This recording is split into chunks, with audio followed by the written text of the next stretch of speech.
नमस्कार दोस्तों। कहानियों का सिलसिला जारी रखते हुए आज फिर एक कहानी लेकर आई हूँ आपके लिए। जड़ें। सुरेश को पढ़ाया लिखा किसी काबिल बनाने का प्रयत्न किया। वो बाहर गया तो उसे सब कुछ बहुत अच्छा लगा। बाहर की दुनिया इतनी खूबसूरत है, सब कुछ अच्छा लगता है। उसने अपनी पढ़ाई पूरी की और बाहर ही रहने का फैसला किया। इस गांव में रखा ही क्या है, गंदगी और गरीबी के सिवा।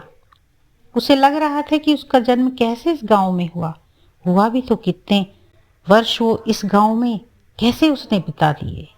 उसकी सोच में इतना बदलाव आया देखकर रामपाल जी पहले तो बहुत खुश हुए कि बेटा बाहरी दुनिया से जुड़ रहा है। कौन माता पिता नहीं चाहेगा कि उनका बेटा उन्नति के पथ पर अग्रसर हो। लेकिन दूसरे ही पल कुछ सोचकर हिल जाते, फिर भी अपने को समझा लेते। बेटा बाहर से आता, वो भी बुलाने पर एक रात भी रुकना नहीं चाहता और आकर ही उन्हें समझाता, क्या रखा है इस गांव में, आप लोग भी मेरे साथ बाहर ही चलो। रामपाल जी कहते, यहाँ हमारे पूर्वज हैं, पिछले 4-5 पुश्तों से हम यहाँ रह रहे हैं। यहाँ हमारी जमीन जायदाद है, ये गांव भी ही हमारी पहचान है। सुरेश बोला, गांव से हमारी क्या पहचान, किस तरह से पहचान है। हम जहाँ रहने लगते हैं वही हमारी पहचान होती है, हमारे काम से हमारी पहचान होती है। यहाँ रखा ही क्या है, ना ही तरक्की कर सकते हैं। लेकिन बेटे तुम यहीं तो रहकर पढ़ लिख कर बड़े हो गए हो। तुम्हें पढ़ाने का हमारा उद्देश्य भी यही था कि तुम तरक्की करो।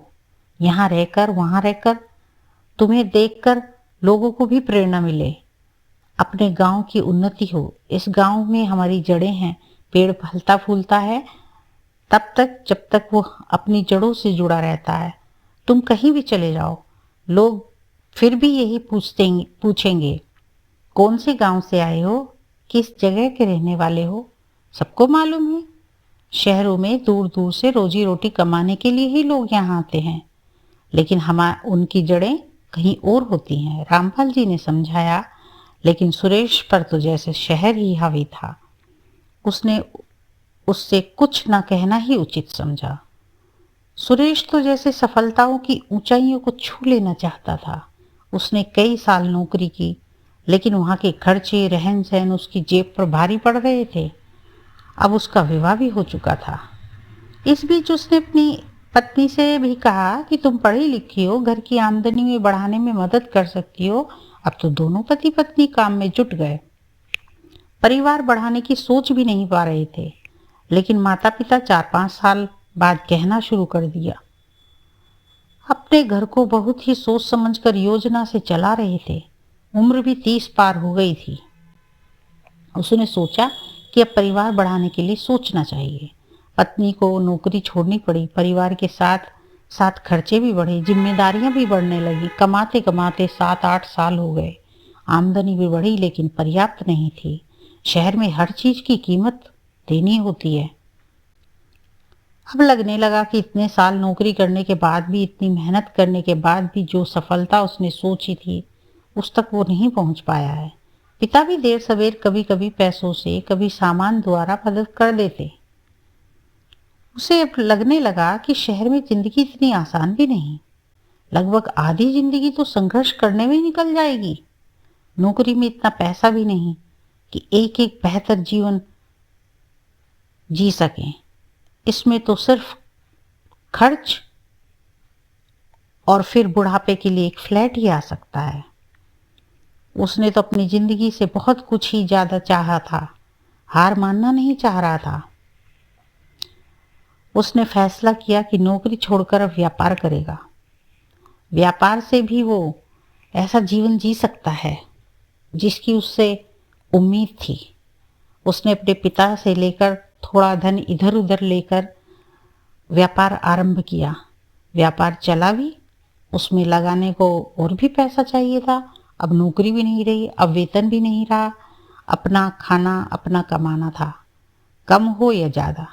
इधर उधर काफी भाग दौड़ की, लेकिन जिन्होंने पैसा दिया था वो मांग रहे थे। अब परिस्थिति पहले से बदतर होती जा रही थी। उसे चारों तरफ परेशानियां ही परेशानियां नजर आ रही थी।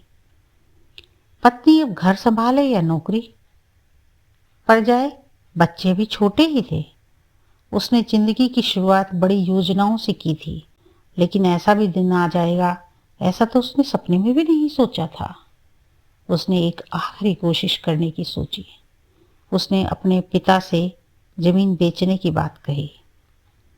रामपाल जी ने इनकार कर दिया, लेकिन वो तो अड़ गया कि मेरा हिस्सा दे दो। उन्हें ये बात सुनकर बहुत ही दुख हुआ। वो जो जमीन जायदाद थी वो सब उसी का ही तो था, और उन्होंने उसकी जमीन के हिस्से के पैसे दे दिए।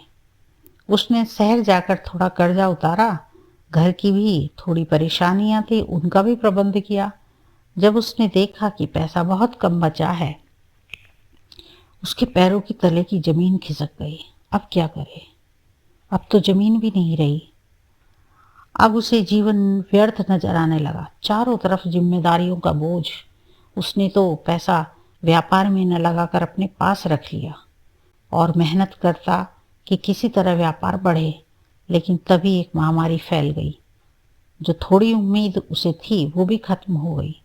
घर में ही बैठना पड़ गया। धीरे धीरे पैसे खत्म हो रहे थे, आगे क्या होगा? यही सोचकर उसे गुस्सा आता। पत्नी को, कभी बच्चों को डांट देता। घर में क्लेश बढ़ता जा रहा था। मेरे बाद इन बच्चों का क्या होगा? उसने एक फैसला लिया, शाम को सभी को अपने साथ ले जाऊंगा, सब आराम से सो जाएंगे। लेकिन जब बच्चों का चेहरा देखा तो हिम्मत नहीं हुई। अगले दिन का सोचकर वो सो गया। अगले दिन भी वो इसी उधेड़-बुन में रहा। दोपहर को अचानक पिता आ खड़े हुए। उन्हें देखकर उसकी रुलाई फूट पड़ी, लेकिन अपने आंसू लेकर अपने अलग कमरे में चला गया। सोच रहा था अपने पिता को अपना ये नाकाम चेहरा कैसे दिखाऊं। जब उन्हें पता चलेगा मैं आज रात क्या करने वाला हूं, क्या सोचेंगे? क्या इसी दिन के लिए मैंने पैदा किया था? जब वो इतनी बड़ी बड़ी बातें बना रहा था, यही सब सोचेंगे मेरे बारे में। उसकी आंखों से अपने आप ही आंसू बह निकले। मैं अपने माता पिता के लिए भी कुछ नहीं कर सका। तभी वे बच्चे तैयार होकर अपने पिता के पास आए। उन्हें देखकर उसे लगा कितने प्यारे बच्चे हैं। आज उसने पहली बार अपने बच्चों को नजर भर देखा। बच्चे बोले, पापा आप भी तैयार हो जाओ, दादाजी हमें लेने आए हैं। उसे कुछ समझ नहीं आया। बोला, क्यों? बच्चे वहां से भाग गए। नए कपड़े पहनकर बहुत खुश हो रहे थे, लेकिन सुरेश के लिए प्रश्न छोड़ गए। आज अचानक हमें लेने क्यों आ गए? वो बाहर आया। उसे देखकर पिता बोले, तू तो हमें भूल ही गया। तेरी माँ की इच्छा है बच्चों से मिलने की, इसलिए उसने भेजा है कि अब बच्चों के स्कूल भी नहीं है, तेरा काम भी बंद होगा, तो थोड़े दिन अपने माँ बाप के पास भी रह ले। उसका मन तो कर रहा था कि पिता के पैर पकड़कर खूब रोऊं, उनके गले लग जाऊं, पर चुप रहा और तैयार होने चला गया। आज उसे जिंदगी में जीने का कुछ रास्ता दिखाई दिया। उम्मीद की एक झलक दिखी। गांव में माँ उसका इंतजार कर रही थी। सबने गर्मा गर्म खाना खाया। बच्चे अपने दादा दादी के साथ खेलने लगे। सुरेश और उसकी पत्नी आराम करने लगे। आज वो ऐसा महसूस कर रहा था जैसे बच्चा अपनी माँ की गोद में आराम करता है। आज बहुत दिनों बाद वो सोया। सुबह उठा तो देखा पिता खेतों में जा चुके हैं। उसके कदम भी उस ओर बढ़ गए। आज अपने गांव के रास्ते उसे अच्छे लग रहे थे। वो सोच रहा था कि कल पिता न आए होते तो आज का दिन हम लोग नहीं देख पाते। ये सोचकर ही वो सिहर गया। उसने देखा पिता उसी खेतों की जुताई करा रहे हैं जो वो अपने हिस्से के कहकर बेचकर गया था। वो वहां जाकर खड़ा हो गया। पिता ने बताया कि जिसे उसने ये वो खेत बेचे थे, पिता ने 2 साल की आमदनी से बैंक से ऋण लेकर वापस ले लिए।